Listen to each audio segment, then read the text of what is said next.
예, 구정 연휴 잘 보내고 계십니까? 예.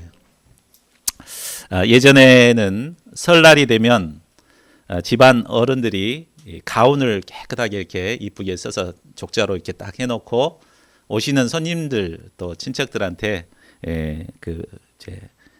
가족의 교훈, 가정의 교훈에 대해서 이렇게 가르치고 하는 그런 좋은 풍습이 있었습니다. 근데 요즘 그런 건 잘 보기 힘들더라고요. 네. 예, 참고적으로 저희 집안의 가훈은 서로 사랑하라입니다. 예, 저희 아버님이 이제 7남매를 두셨는데 다 개성이 각각 다르고 막 하니까 참 아버님 보실 때는 참 사랑하는 게 가장 필요하다고 생각을 했던 것 같아요. 그래서 다 이렇게 서로 사랑하라 해가지고 이렇게 가르치셨던 것이 기억이 납니다. 예. 부모가 자녀에게 기대하는 바를 가훈으로 남겨서 가르치듯이 하나님께서도 택하신 자녀들에게 주신 것이 있습니다. 그것이 바로 율법이요 성경 말씀입니다. 하나님께서는 여러 민족 중에서 유대인들을 택하여 하나님의 백성으로 삼으셨습니다. 그리고 하나님의 백성으로서 마땅히 지켜야 할 율법을 그들에게 주셨습니다. 뿐만 아니라 하나님께서는 우리를 하나님의 자녀로 삼으시고 우리에게 하나님의 말씀인 성경 말씀을 주셨습니다. 그러면 하나님께서 유대인들에게 율법을 주시고 또 우리에게 성경 말씀을 주신 뜻이 무엇일까요? 오늘 사도 바울의 가르침을 통해 그 의미를 깨닫고 깊이 영접할 수 있기를 기도합니다. 자, 17절에서 20절은 유대인들 스스로 자랑스럽게 여기는 10가지 자랑거리를 말해줍니다. 17절을 보십시오. 그대는 자칭 유대 사람이라 하고 율법을 의지하고 하나님을 자랑하고. 첫째, 그들의 자랑은 유대 사람이라는 자부심이었습니다. 유대 사람이라는 자부심은 하나님의 선택을 받은 하나님의 백성으로서의 자부심이었습니다. 둘째는 율법을 의지한다는 자부심이었습니다. 유대인들을 제외한 대부분의 이방인들은 하나님도 모르고 법도 모르고 법 없이 막 살았습니다. 그러나 유대인들은 하나님의 율법을 생활의 지침서로 삼고 살아갔습니다. 그들은 율법을 의지하며 살아가는 것을 자랑스럽게 생각했습니다. 셋째는 하나님을 자랑했습니다. 이방인들이 섬기는 신들은 다양한 잡신이었습니다.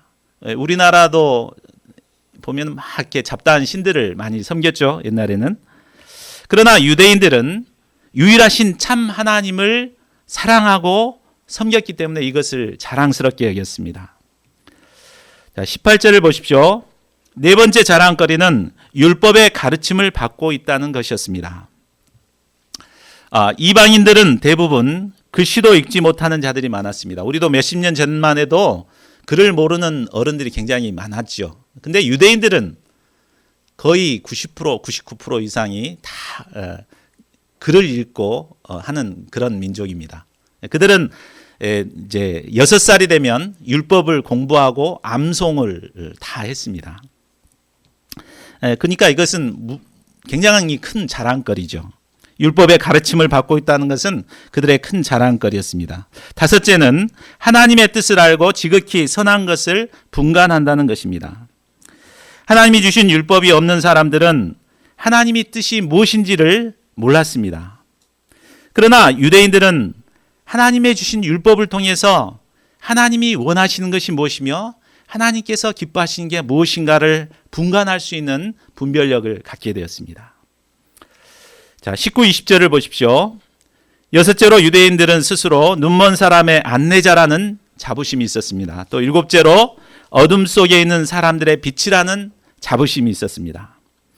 뿐만 아니라 그들은 자신들을 어리석은 자의 교사요, 어린아이의 선생이라고 생각했습니다. 마지막 10번째 자랑거리는 자신들이 율법의 지식과 진리의 교훈을 가졌다는 것입니다. 자, 유대인들이 이런 것들을 자랑스럽게 여기고 자부심을 갖는 것은 참 칭찬해 주어야 할 것 같습니다. 신앙인이라면 마땅히 하나님께서 주신 이런 신령한 축복들을 자랑스럽게 여겨야 합니다. 그런데 이런 축복들은 유대인들에게만 준 것이 아닙니다. 바로 오늘날 신자들에게 이런 축복을 주셨습니다. 이런 축복뿐만 아니라 율법의 완성이 되시는 또 생명의 주인이 되시는 예수 그리스도까지 주셔서 우리가 소유하게 되었습니다. 예수님은 온 인류를 구원하신 메시아요. 구약 선지자들이 간절히 보기를 원했던 구원의 주님이십니다. 바로 이 구원의 주 예수님을 우리는 소유하고 율법도 소유하고 하나님의 말씀들을 소유했습니다. 그러니까 유대인들보다도 더 자부심을 가져야 하겠습니다. 그러나 우리의 현재 모습은 어떠합니까? 기독교인들을 싫어하는 사회 분위기 때문에 자부심을 잃고 기가 죽어서 지내는 분들이 많습니다. 자신이 크리스찬이라는 것을 자신 있게 드러내지 못합니다. 어디 교회 다닙니까?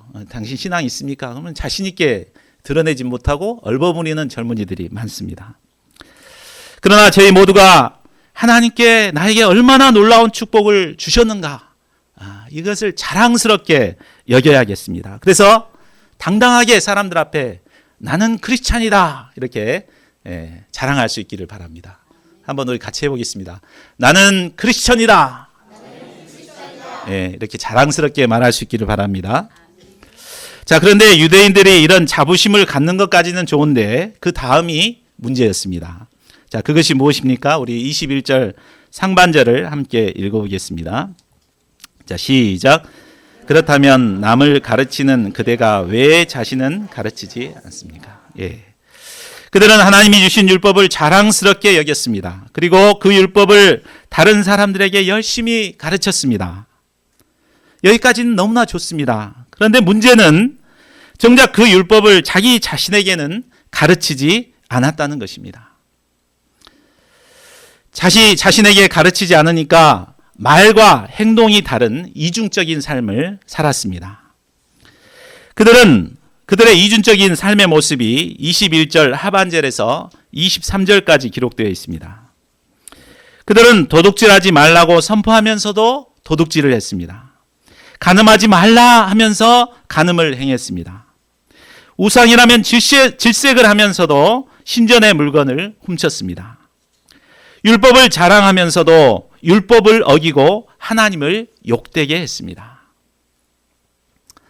마치 오늘날 우리 신자들의 모습을 지적하고 있는 것 같습니다. 과거 우리나라 선배 신앙인들은 우리 민족에게 아주 좋은 영향력을 끼쳐왔습니다. 기독교인들의 영향력으로 인해 우리나라는 자주 독립과 근대화가 이루어질 수 있었습니다. 과거 3.1 운동 당시에 기독교인들의 인구 비율이 어느 정도 되신지 아십니까? 1.5%였습니다. 1.5%.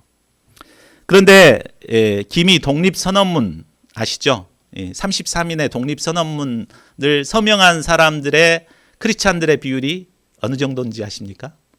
거의 절반입니다. 16명이나 크리스찬들이었습니다. 그러니까 1.5%밖에 안 되는 사람들이 그만큼 영향력 있게 우리나라 독립을 이루고 근대화를 이루어왔기 때문에 우리나라가 이렇게 잘 살고 부강하게 된 것입니다. 그러나 오늘날 인구 비율은 20%를 넘어갑니다. 우리 순천 여수 지역은 25%를 넘어가고 있습니다. 그러나 일부 기독교인들의 악영향으로 인해서 세상 사람들로부터 손가락질을 받는 신자들이 되어버렸습니다. 세상 사람들은 신자들에 대한 기대치가 아주 높습니다. 신자라면 당연히 높은 수준의 도덕성을 갖추어야 한다고 생각합니다. 그래서 불신자들이 죄를 범하면 대수롭지 않게 생각합니다. 그러나 신자가 죄를 범했다면은 아주 막 분노를 합니다. 그래서 아니 어떻게 장로라는 작자가 저런가, 집사라는 자가 어떻게 저럴 수 있는가 하면서 막 화를 내고 이것을 막 퍼다 나르고 막 이렇게 하지요. 이로 말미암아 기독교에 대한 반감은 높아져 가고 하나님의 이름이 사람들 사이에서 모독을 당하게 되었습니다. 개독교라는 소리를 우리가 듣고 있습니다. 그리스도를 영접한 신자는 한 몸이 아닙니다. 나 혼자가 아닙니다. 내 안에 그리스도가 있고 내가 어떻게 하느냐에 따라서 그리스도가 욕을 받을 수도 있고 영광을 받을 수도 있는 것입니다. 우리가 사람들이 보는 앞에서 겸손히 낮아져서 섬기고 희생하는 삶을 살게 되면 사람들은 야, 크리스찬이라 참 다르구나. 이렇게 참 자극을 받게 되고 야, 나도 제가 다니는 교회 한번 가보고 싶다. 이런 마음을 갖게 될 것입니다. 그러나 참 섬겨야 될 자리에서 결정적인 자리에서 나 교회 가야 될 일이 있어. 그러고 탁 빠져나가 보세요. 얼마나 얄밉습니까? 옛날 보면 가정에서 이렇게 크리스찬들이 대부분 다 차려놓고 나면 딱 와서 이제 모임 때문에 늦게 왔다고 딱 하다가 설거지 할 때 되면 가야 된다고 가버리죠. 그러면은 막 가고 나면 막 욕을 하는 일들이 있었습니다. 신자는 남을 가르치는 자가 아니라 삶의 현장에서 행동을 통해 좋은 영향력을 끼쳐야 하는 자들입니다. 그것이 바로 빛과 소금의 역할을 감당하는 것이요, 그리스도로서의 향기를 풍기는 삶입니다. 저희 모두가 실제 삶에서 좋은 영향력을 끼치는 참 신자들이 될 수 있기를 기도합니다. 그리하여 저희를 통해 믿지 않는 많은 사람들이 주님께로 돌아오는 역사가 있기를 기도합니다. 자, 25절부터는 할례에 대해서 말하고 있습니다. 유대인들이 율법 다음으로 자랑스럽게 여기는 것이 바로 할례였습니다. 할례는 남성의 포피를 자름으로 하나님의 백성이라는 표시를 몸에 새기는 것입니다. 유대의 모든 남자아이는 낳은 지 8일 만에 모두가 할례의식을 행했습니다. 유대인들은 자신이 할례를 받아 하나님의 백성이 되었다는 것에 대한 자부심이 대단히 컸습니다. 그래서 다윗이 골리앗과 싸울 때 다윗이 어떻게 외쳤죠? 이 할례 받지 않은 블레셋 사람이 누구이기에 살아계시는 하나님의 군대를 모욕하느냐, 이렇게 막 화를 내면서 물맷돌을 갖고 가서 쓰러뜨리죠. 그만큼 이 할례를 받았다는 자부심이 컸습니다. 그러나 사도 바울은 그들이 그처럼 중요하게 여기는 할례가 가치가 있으려면 반드시 율법을 행해야만 한다고 가르칩니다. 할례를 받은 그들이 율법을 어기면 그 할례는 아무런 가치도 없고 무할례자와 같다는 것입니다. 또 반대로 비록 할례를 받지 않은 사람이라도 율법의 요구를 잘 지킨다면 그는 바로 할례를 받은 것이나 다름이 없는 것입니다. 자, 유대인들에게 있어 할례는 바로 기독교인들의 세례와도 같은 개념입니다. 우리는 예수님의 십자가의 복음을 영접하고 그리스도인으로 살고자 하는 자에게 세례를 베풉니다. 세례는 구원받은 하나님의 자녀가 되었다는 의식입니다. 그러나 이 세례의식 자체가 우리를 구원에 이르게 하지는 못합니다. 하나님의 자녀답게 하나님의 말씀에 순종하는 삶을 살아야 그 세례는 가치가 있는 것입니다. 아무리 큰 교회에서 아무리 훌륭한 목사님에게 세례를 받았다고 해서 그 사람이 그것이 구원이 보장되는 게 결코 아닙니다. 실제 삶에서 내가 하나님의 말씀에 순종해서 사는가 그렇지 않았는가가 중요한 것이죠. 그래야 그 사람이 세례를 통해서 구원받은 하나님의 자녀가 됐다는 것이 삶을 통해서 이제 드러나게 되는 것입니다. 자, 28, 29절을 보십시오. 사도 바울은 겉으로만 유대 사람과 속 사람이 유대 사람을 대조시킴으로써 어떤 자가 참 유대 사람인가를 증거합니다. 자, 겉으로만 유대 사람은 육신의 할례는 행했지만 율법의 요구를 지키지 않는 사람을 말합니다. 이들은 세례는 받았지만 말씀에 순종하지 않고 살아가는 인본주의 신자와 같은 자들을 말합니다. 이들은 할례나 세례는 이들이 받았던 할례나 세례는 참 할례나 세례가 아닙니다.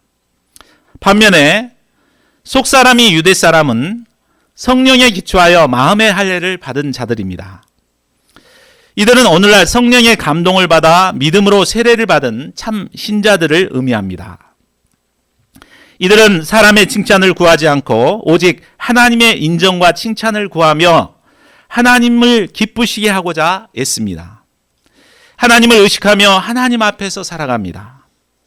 이런 자들에게는 항상 은혜와 생명이 차고 넘침으로 영향력 있는 삶을 살아가게 됩니다.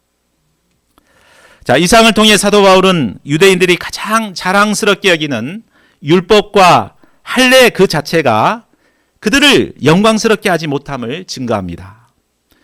이를 통해 유대인들의 마음속 깊이 자리 잡고 있었던 교만과 자기의를 산산이 깨뜨려 버렸습니다.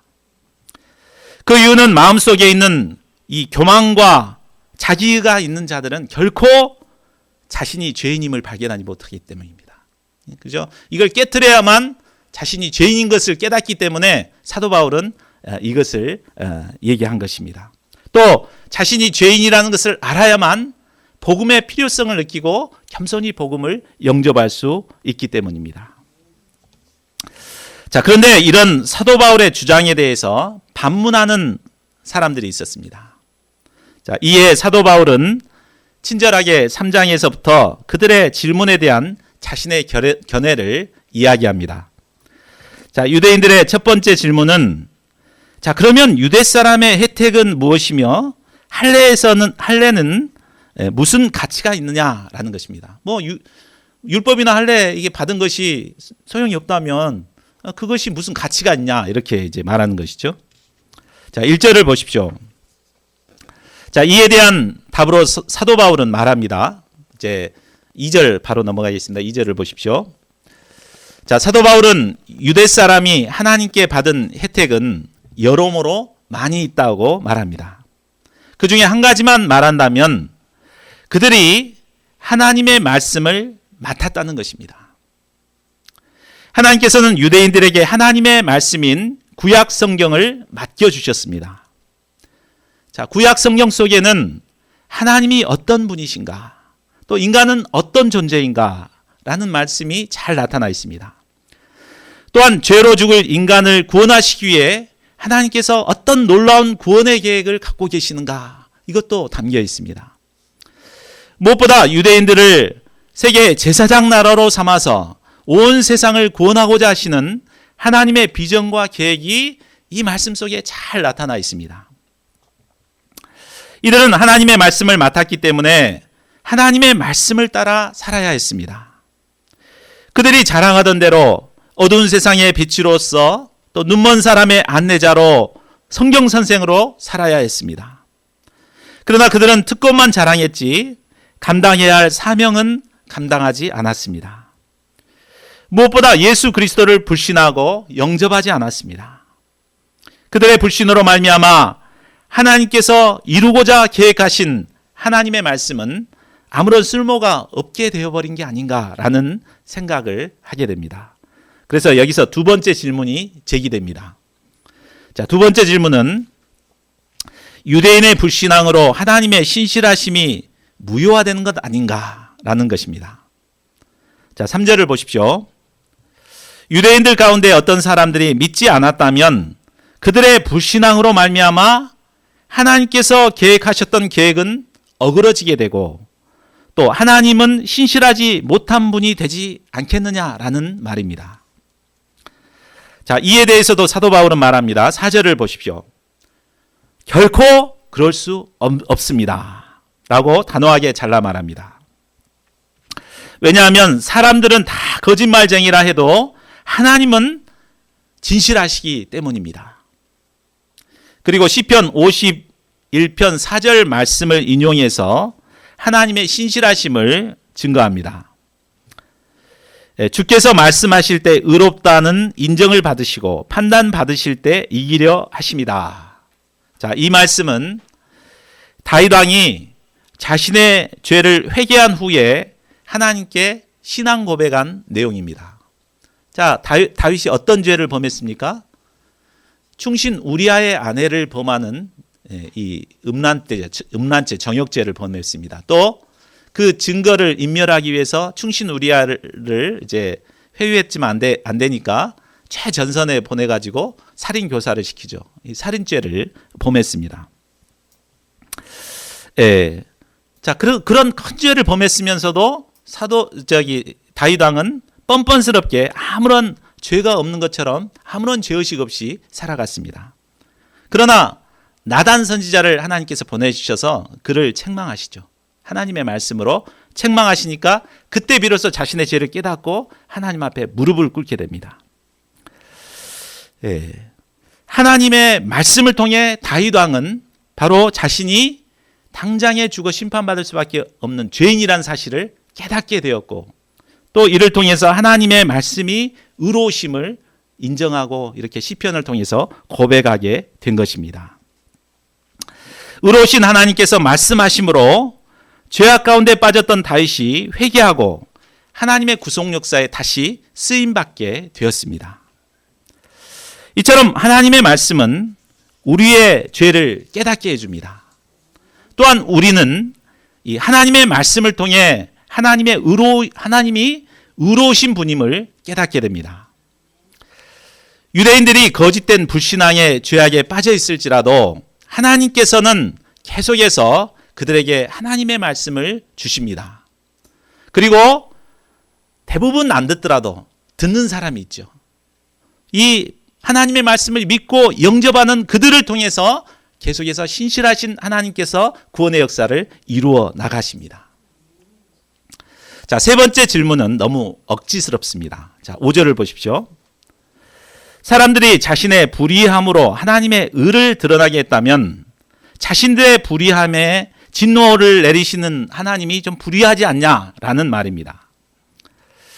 앞에 다윗 왕의 예를 든다면 만일 다윗 왕이 죄를 범하지 않았다면 하나님의 의가 드러나지 않았을 텐데 죄를 범했기 때문에 하나님이 말씀하셨고 하나님이 의로우신 분이라는 것이 드러났잖아요. 만약에 죄를 안 지었으면 그런 일이 없었을 텐데. 그러니까 죄를 지은 사람이 하나님의 의를 드러냈기 때문에 심판받는 게 아니라 상을 받아야 된다. 이런 주장이죠. 너무 억지스럽죠? 자, 7절을 보면 그들은 한술 더 떠서 내 거짓으로 인해 하나님의 진실하심이 더욱 풍성해지고 하나님께 영광이 됐다면 죄인이 심판을 받는 것이 부당하다라고 주장합니다. 자, 그들의 주장대로라면 가룟 유다가 예수님을 팔았죠. 그렇기 때문에 예수님이 십자가에 못 박혔죠. 자, 그러니까 가룟 유다는 어떤 사람이요? 예수님의 십자가의 복음을 이루게 한 아주 큰 역할을 한 공신이 되는 거죠. 그 심판받으면 안 되고 이렇게 영광을 받아야 되는 거 아니냐, 이제 이런 주장입니다. 그래서 이런 억지 주장을 하면서 선을 이루기 위해서 악을 행하자, 우리 죄 지어도 괜찮아 막 하면서 담대하게 자기들은 막 죄를 지었다는 거죠. 자, 실제로 이단들이 이 말씀을 굉장히 이용을 많이 합니다. 이제 보면은 앞뒤 다 잘라버리고, 자, 악을 행해도 하나님의 의가 드러나면 돼. 그러니까 거짓말해도 괜찮아. 그래가지고 막 모략이라 그래가지고 거짓말을 막 합니다. 부모님한테도 거짓말하고 막 그 양심의 가책을 느끼지 않고 막 이렇게 하는 거죠. 그 말도 되지도 않는 주장을 하는 것이죠. 자, 6절과 8절 하반절을 보십시오. 이에 대해서 사도 바울은 다시 말합니다.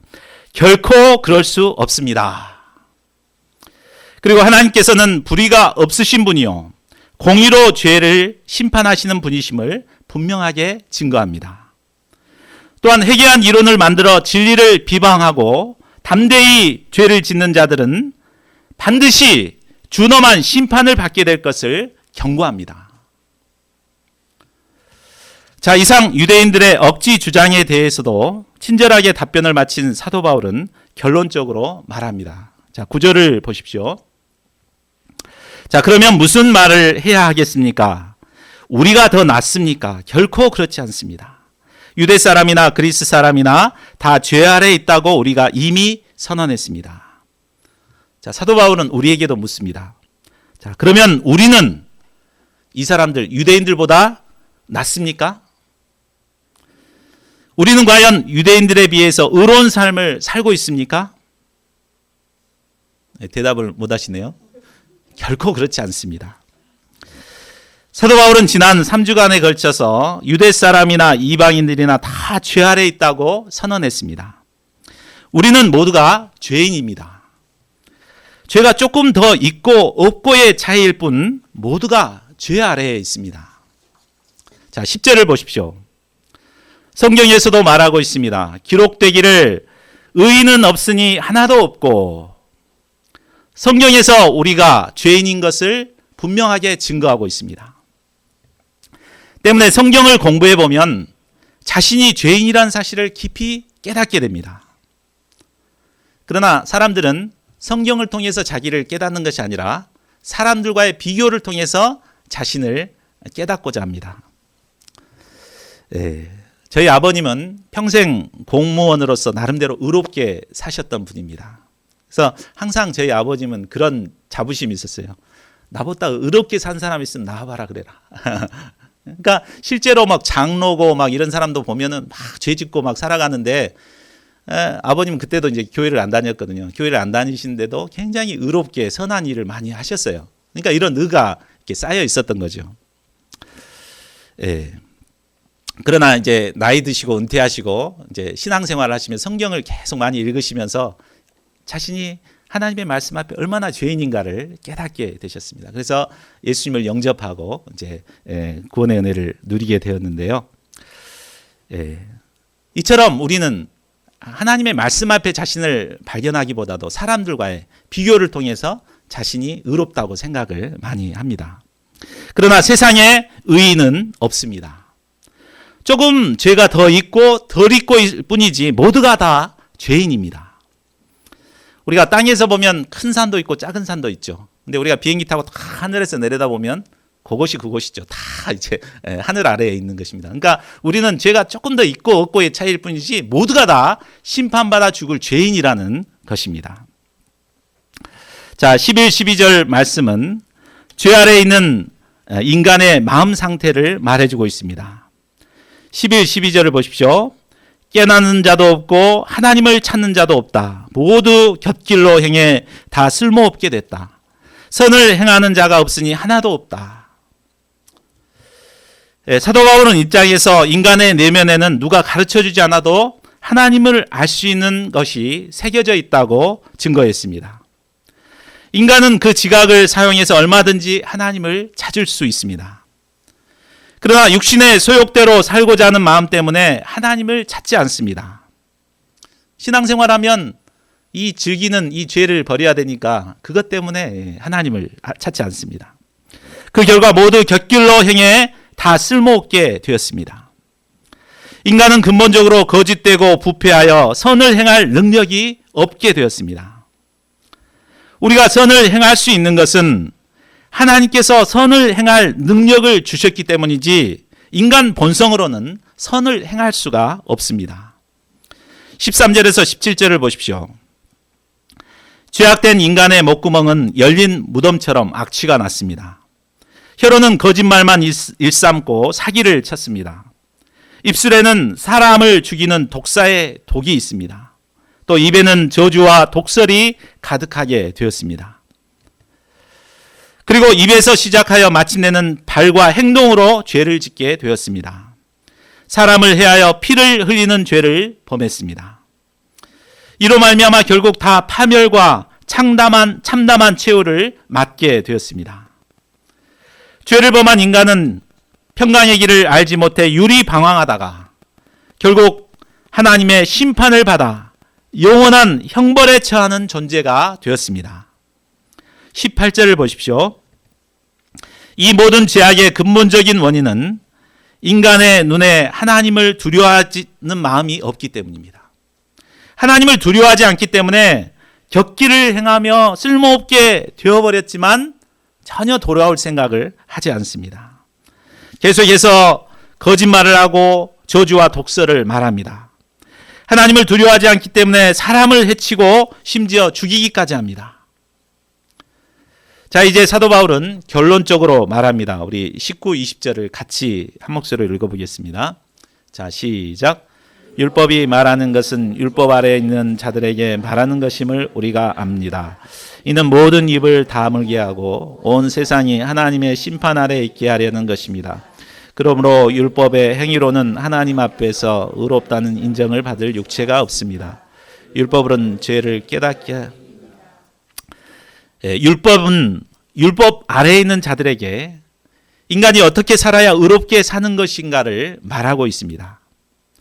사람들 사이에서는 죄를 깨닫지 못했던 사람도 율법의 말씀을 통해 자신이 죄인이라는 사실을 깨닫게 되었습니다. 율법은 이처럼 우리가 죄인임을 깨닫게 해줍니다. 또한 죄악된 이 세상이 하나님의 심판 아래에 있음을 깨닫게 해줍니다.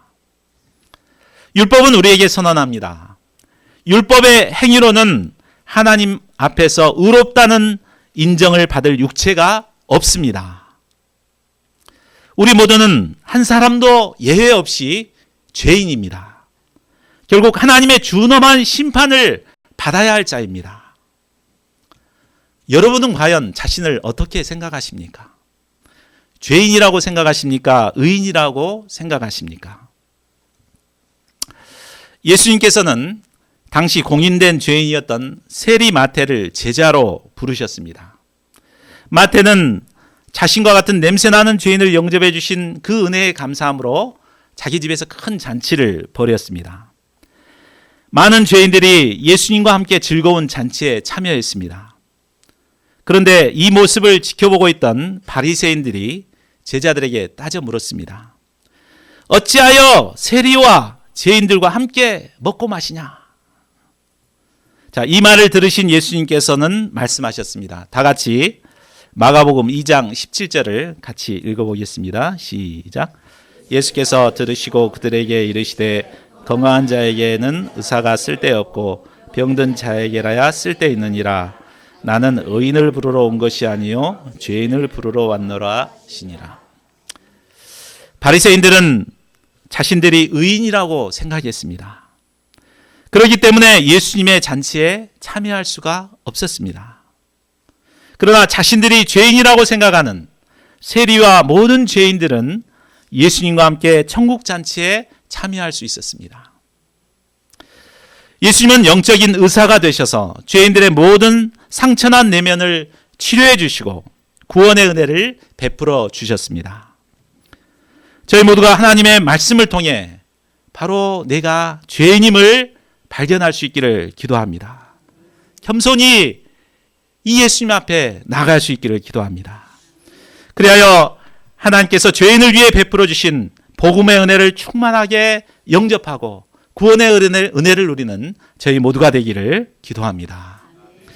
요절 말씀 읽고 우리 함께 기도하는 시간 갖겠습니다. 로마서 3장 10절입니다. 시작. 기록된 바 의인은 없나니 하나도 없으며